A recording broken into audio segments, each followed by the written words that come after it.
இந்த வீடியோவில் நம்ம அதை பற்றி பார்க்க போகிறோம் அப்படின்னா வந்து சர்வீஸ் ரிக்வஸ்ட் 431 அனுப்பிட்டு லேப் 2 தான். நம்ம இதுக்கு முன்னாடி வந்து லேப் 1 வீடியோ வந்து போட்டிருப்போம். அதுக்கு முன்னாடி வந்து SRF அனுப்பிட்டா என்ன அப்படிங்கிற பற்றி ஒரு டீட்டெயிலான இன்ஃபர்மேஷன் ஒரு வீடியோ வந்து போட்டிருப்போம். ஸோ அதெல்லாம் பார்க்கலாம், நான் பார்த்துருந்தேன் கைஸ். அப்போ வந்து இந்த வீடியோ உங்களுக்கு புரியும். ஓகே, இந்த வீடியோவில் பார்க்க போகிற லேப் நேம் என்னன்னு பார்த்தீங்கன்னா வந்து Basic SSRF against another backend system. This lab has a stock check feature which fetches data from an internal system. Okay, internal system வந்து அந்த stock check feature வந்து data வந்து fetch பண்ணுது.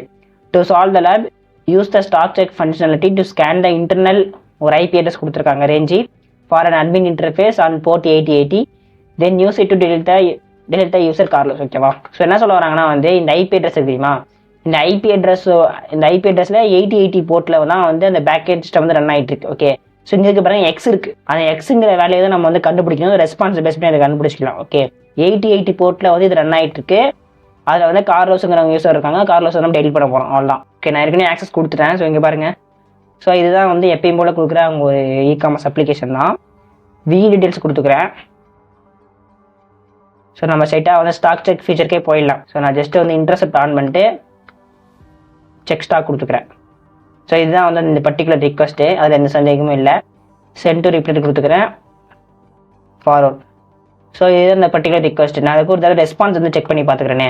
200 ஓகே வருது, 38ன்னு சொல்லிட்டு சம்திங் ஒரு நம்பர் வருது. So அது பிரச்சனை இல்லை. நம்ம போன லேபில் செக் பண்ணோம் தெரியுமா, அதை போட்டு இதுக்கு ஒரு தடவை செக் பண்ணிக்கலாம். https://localhost admin. ஓகே, சென்ட் கொடுக்குறேன். ஸோ இங்கே பாருங்கள் 500 இன்டர்னல் சர்வர் வந்து வருது. ஓகே, ஐ திங்க் HTTPSன்னு தெரியல. எஸ் ஒரு தடவை போட்டு பார்த்துக்கலாம். ஸோ இங்கே பாருங்கள் HTTPSக்கும் போட்டாலும் HTTPக்கும் போட்டாலும் 500 இன்டர்னல் சர்வர் தான் வருது. இதை வைக்கலாம்.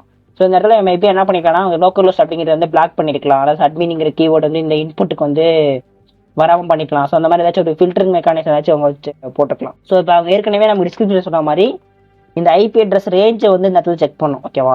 ஸோ இந்த ஐபி அட்ரஸ் ரேஞ்ச் எதுக்கு செக் பண்ணோம்னா வந்து இந்த சர்வரோட ஒரு இன்டர்னல் சிஸ்டம் இருக்கு. ஓகேவா? அந்த இன்டர்னல் சிஸ்டம் ரன் ஆகிட்டு இருக்க ஐபி அட்ரஸ் தான் வந்து இது.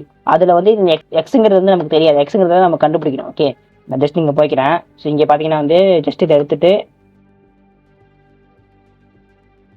http://192.168.1.1 இருக்குன்னு நினைக்கிறேன்.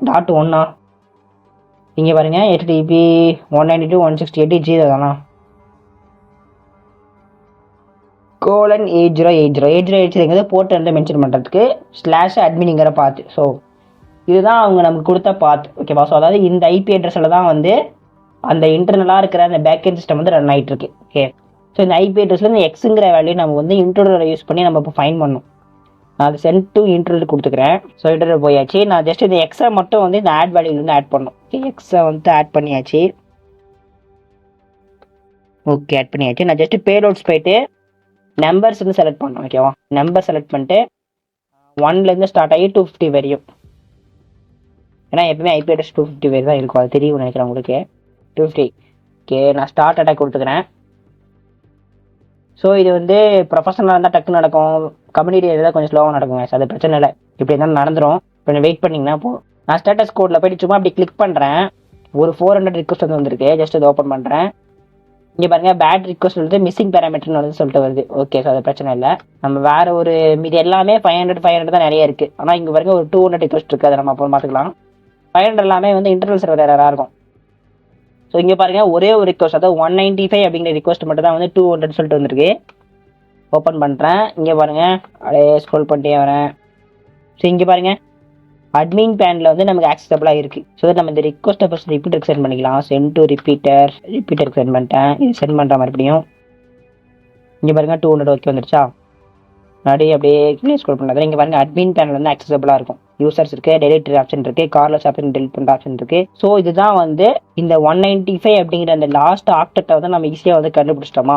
192.168.0.195 அப்படிங்கிற ஐபி அட்ரஸ்ல தான் வந்து அவங்க சொன்ன அந்த இன்டர்னல் பேக்கெண்ட் சிஸ்டம் வந்து ரன் ஆகிட்டு இருக்கு. சரி, இந்த அப்ளிகேஷன் இருக்கிற அந்த SRF யூஸ் பண்ணி அந்த அவங்க மென்ஷன் பண்ண அந்த பேக்கெண்ட் சிஸ்டத்தில் இருக்கிற ஒரு யூசரை வந்து டெலிட் பண்ண போகிறோம். அவன் தான் வந்து கார்லோஸ். ஓகே, நான் ஜஸ்ட் அந்த பார்த்து வந்து காப்பி பண்ணிக்கணும். எங்கே இருக்கு இதோ இங்கே இருக்கு. ஜஸ்ட் இது அப்படியே காப்பி பண்ணிக்கிறேன். Ctrl+C இந்த இடத்துல அப்படியே பேஸ்ட் பண்ணால் முடிஞ்சு கைஸ். Control V. கார்லோஸ்க்கு எஸ். ஓகே, எல்லாம் கரெக்டாக இருக்குன்னு நினைக்கிறேன். சரி, சென்டு. 302 ஃபவுண்ட் வருது. ஓகே, நம்ம கங்க்ராச்சுலேஷன் வந்துருக்கணும் நேரம் கணக்குப்படி. ஓகே சார், இது இதெல்லாம் இங்கே பார்த்துக்கலாம். இங்கே பாருங்க, congratulation you solve the lab. அவ்வளோ ரொம்பவே ஒரு சிம்பிளான ஒரு லேப் தான். ஆனால் வந்து இந்த மாதிரி ஐபி அட்ரஸ் ரேஞ்சில் நமக்கு கிடைக்குமா நம்ம வந்து சொல்ல முடியாது. ஓகேவா, சின்ஸ் இது லேப்னு சொல்லிட்டு அவங்க கொடுத்துட்டாங்க. ஓகே, பட் ஸ்டில் மேபி ஏதாச்சும் ஸ்டோடானில் போய் செக் பண்ணி பார்த்தீங்கன்னா வந்து ஐபி அட்ரஸ் கிடைக்க சான்ஸ் இருக்குது. இந்த லேப் வந்து அந்த இடத்துல வந்து செக் பண்ணி பார்த்துக்கலாம். ஸோ அவ்வளோதாங்க. இந்த லேப் வந்து உங்களுக்கு புரிஞ்சிருக்குன்னு நினைக்கிறேன். ரொம்பவே சிம்பிளான கான்செப்ட் தான். இந்த இன்ட்ரோடர் கான்செப்ட் வந்து உங்களுக்கு புரிஞ்சிருக்கும். அதே மாதிரி வந்து நீங்கள் கம்யூனிட்டி எடிஷனாக இருக்கும்போது இந்த இன்டர்நெட் செக் பண்ணிங்கன்னா வந்து மேபி ஒரு 10 to 15 மினிட்ஸ் வந்து லேட் ஆகும். ஓகே, ஸோ அந்த இடத்துல வந்து பிரச்சனை இல்லை. கொஞ்சம் வெயிட் பண்ணிங்கன்னா வந்து கரெக்டான ரெஸ்பான்ஸ் வந்து வந்துடும். ஓகே, அவ்வளோதான் guys. இந்த லேப் வந்து உங்களுக்கு புரிஞ்சிருக்குன்னு நினைக்கிறேன். ஸோ என்னோட டீச்சிங் அப்படின்னு சொல்லி கமெண்ட்ல சொல்லுங்கள் guys. ஓகே, தேங்க்ஸ் ஃபார் வாட்சிங் this video. Have a nice day. Bye.